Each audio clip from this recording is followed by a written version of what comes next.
Spencer Rempel, the Moose Whisperer here, bringing you exciting hunting and outdoor adventure stories from around the world. Today's story is coming to us from the West Kootenays of southern British Columbia, Canada. A gorgeous and mountainous area that's home to many silver-tipped grizzlies. This story will be told through the eyes of a young man and his respected elder. Evan Giesbrecht relates this tale from many years ago. Stay through to the end as there's an exciting moment of surprise and a hilarious display of Murphy's Law. So, as usual, let's get right into it. It was late 1980s and I was a 15-year-old boy who absolutely lived for hunting, fishing, trapping, camping, anything and everything to do with the outdoors. There wasn't much to do in the little village of Cooper Creek, so if you weren't an outdoorsman, you'd be bored to death. I had lots of family around in the area, uncles and cousins who loved hunting almost as much as I. It was springtime and I was already looking forward to the fall hunting season. After church one day, my Uncle Harv was talking hunting with me and some others when he mentioned he had a spring grizzly bear tag. "Oh, you're so lucky," I said. "That's my dream to hunt grizzly bear, and a spring tag too? What a way to break up the long wait for fall deer and elk season." Not to mention, in the spring, the grizzlies are all up high, coming out of their dens and foraging in new growth, grass and slide lily bulbs. There's nothing like being up in the high alpine country. When you reach the tree line with its thin, cool air, mountain meadows and slide chutes, with mountain goats clinging to a cliff above and grizzlies grazing below, that's my idea of heaven. "Well, why don't you come with me?" my Uncle Harv offered. "Yeah, sure, no problem. I'd love to," I said without a second's hesitation. I couldn't believe that he asked me. Not 1 hour later, Harvey and I were driving up a dirt road, looking for the small logging road that snaked up Mobbs Creek that would bring us to the perfect spring season grizzly country. Now, seeing and certainly harvesting a grizzly is not something that happens all the time.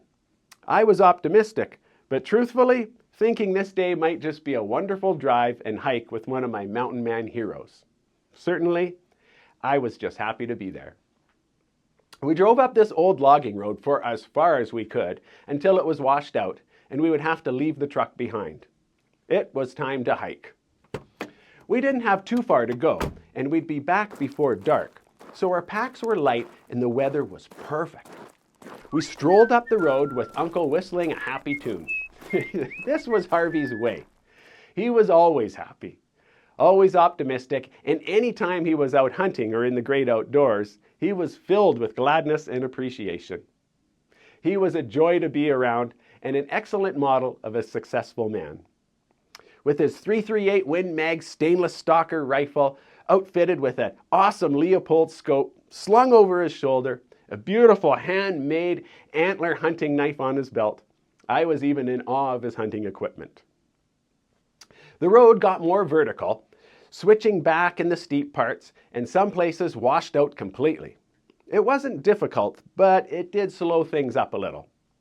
That's okay. Lots of time to enjoy the scenery. After a couple of hours, we decided to stop for lunch. Harvey had a sandwich and a thermos of tea provided by his loving wife. "Do you ever eat slide lilies?" Harvey asked. "No," I said with a look of bewilderment on my face. I was thinking, who in the heck would eat a lily?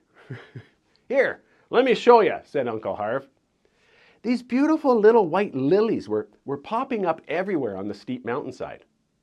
Uncle Harvey grabbed a stick about a foot long and started digging all around one of the lilies, and getting down about 4 or 6 inches, he reached into the hole with his hands and popped out a little bulb that looked something like a small onion, kind of the size of pickled onions you sometimes see in the grocery store. Well, with a little water from his canteen, he washed it off and tossed it in his mouth. Crunch, crunch, crunch. "They're kind of sweet," he said, and passed me the stick so I could dig out my own. I dug one out, washed it, and knocked it back. To my delight, it was sweet, mild, and good tasting. "There. Now you know why the grizzlies like them so much," Uncle Harv said. New spring growth like this makes up a huge part of a grizzly's diet as they first come out of their winter den. "Well, let's get going," Harvey said. We put on our packs and our rifles and decided we better empty our bladders before we continued our hike.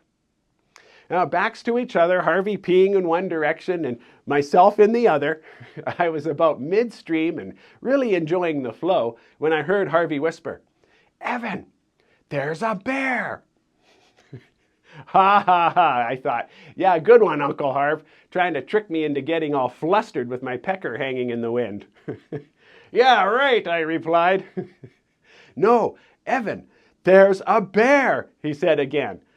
And I'm thinking to myself, wait a minute, that doesn't sound like a joking voice. So I'm trying to cut off midstream and put everything away as fast as I can, while Uncle Harv, seeing the bear that was now walking away at a fast clip, knew time was of the essence. The grizzly, aware of our presence and only 100 yards away, was moving fast. Harvey turned, taking the rifle from his shoulder. He made 3 steps and a dive onto a snow-covered mound that would give him a perfect prone lying shot. From the time he started moving until the shot was fired was maybe 5 seconds, and I could not believe how smoothly, fluidly, and fast Harvey moved. In fact, I'm quite certain he chambered a cartridge while flying through the air to land on his belly, scope to his eye, and a shot ringing out not 1 second later. It was poetry. You should have seen it. Well, down went the bear for a quick death from that 250 grain bullet. Well, we were happy and excited, high-fiving, hooting and hollering, giggling, laughing, happy for our good luck, just loving the moment. Adrenaline and excitement coursing through our veins. "Man, that was exciting," said Harv. "But I've got to put my jacket on. It's getting kind of cold," he commented.